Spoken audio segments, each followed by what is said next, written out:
जय श्री गणेश। पूर्णिमा संपूर्ण व्रत कथा।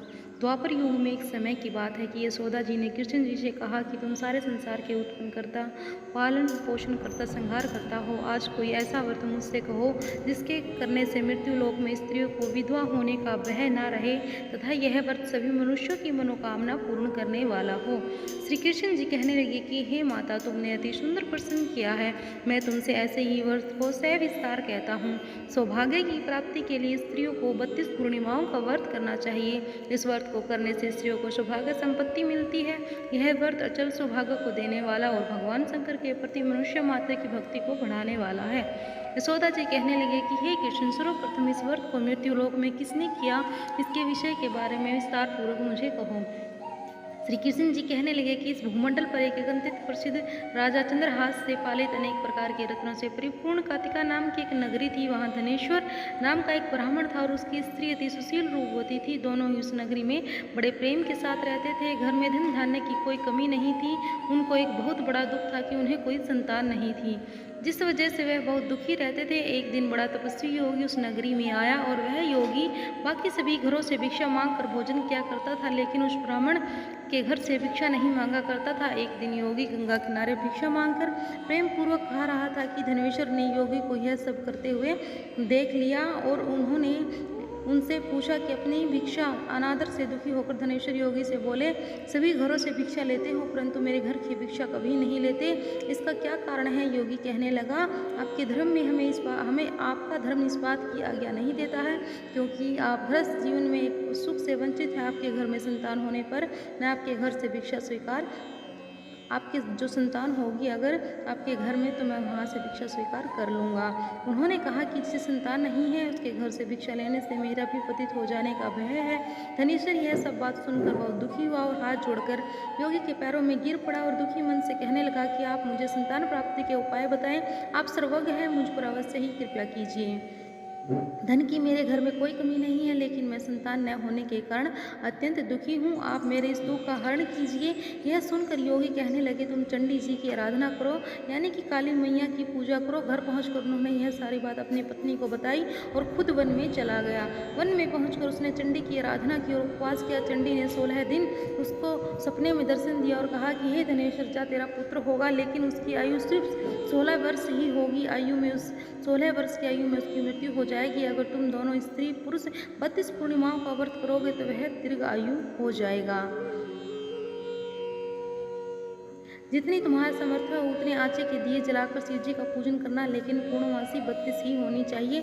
सुबह होते ही तुम्हें इस स्थान के पास एक आम का पेड़ दिखाई देगा, उस पर चढ़कर एक फल तोड़कर अपने घर चले जाना। अपनी स्त्री का इस बारे में बताना। सुबह स्नान होने के बाद वह स्वच्छ होकर शंकर जी का ध्यान करके उस फल को खा ले, तब शंकर भगवान की कृपा से उसको गर्भ हो जाएगा। जब ब्राह्मण सुबह उठा तो उस स्थान पर आम का पेड़ दिखाई दिया और उससे फल तोड़ने के लिए चढ़ा, लेकिन वह पेड़ पर चढ़ नहीं पा रहा था। तभी वह बहुत दुखी हुआ। यह देखकर उसे बड़ी चिंता हुई। उसने भगवान शंकर गणेश की उपासना की और कहा कि हे दयानिधि, अपने भक्तों के विघ्नों का नाश करके उनका मंगल कार्य को करने वाले, दुष्ट का नाश करने वाले, रीति सिद्धि देने वाले, आप मुझ पर इतना बल दे कि मैं अपनी मनोकामना पूर्ण कर सकूं। इसके बाद वह पेड़ से फल तोड़कर अपनी पत्नी के पास पहुंचा। उसकी पत्नी ने अपने पति के कहे अनुसार इस फल को खा लिया और गर्भवती हो गई। देवी की कृपा से उसे बहुत ही सुंदर पुत्र पैदा हुआ। उसका नाम उन्होंने देवीदास रखा। अगर आप काली मैया से अगर कुछ भी मांगते हो तो वो आपको मना नहीं करती है। मैंने खुद अपने लिए पुत्र प्राप्ति के लिए माता की चौखट पर माथा टेका और उन्होंने मुझे पुत्र भी दिया है। माता पिता के हर्ष और शोक के साथ वह बाल बढ़ने लगा। भगवान की कृपा से बालक बहुत ही सुंदर, सुशील और पढ़ाई लिखाई में भी बहुत ही निपुण था। दुर्गा जी की कथा अनुसार उनकी माता ने 32 पूर्णमासी व्रत रखा। जैसे ही 16वां वर्ग लगा, दोनों पति पत्नी बहुत दुखी हुए, कहीं उनके पुत्र की मृत्यु ना हो जाए। उन्होंने सोचा कि अगर उनके सामने यह सब हुआ है तो कैसे देख पाएंगे। तभी उन्होंने देवीदास के मामा को बुलाया और 1 वर्ष के लिए देवीदास को काशी में पढ़ने के लिए भेज दिया। 1 वर्ष के बाद उसे वापस लेकर आ जाना। देवीदास अपने मामा के साथ एक घोड़े पर सवार होकर चल दिया। उसके मामा को भी इस बात का पता नहीं था। दोनों पति पत्नी 32 पूर्णमासी का व्रत पूरा किया। दोनों तरफ मामा और भांजा दोनों रात गुजारने के लिए एक रास्ते में एक गांव में रुके। उस दिन उस गांव में ब्राह्मण कन्या का विवाह होने वाला था। जिस धर्मशाला में वर और बारात के बाकी लोग रुके हुए थे, उस धर्मशाला में देवीदास और उसके मामा ठहर गए। उधर कन्या को तेल आदि चढ़ने के बाद जब लगन का समय आया तो वर की तबीयत खराब हो गई और वर के पिता ने अपने परिवार वालों से विचार विमर्श करके कहा कि यह देवीदास मेरे पुत्र जैसा ही है, मैं इसके साथ लगन करा दूँ और बाद में बाकी सारे काम मेरे बेटे के साथ पूरे हो जाएंगे। ऐसा कहने के बाद वर के पिता देवीदास को मांगने के लिए उसके मामा के पास गए और उन्होंने सारी बात बताई। मामा ने कहा कि कन्यादान में जो कुछ भी मिलेगा वो हमें दे दिया जाए। वर के पिता ने ये बात स्वीकार कर ली। इसके बाद देवीदास का विवाह कन्या के साथ संपन्न हो गया।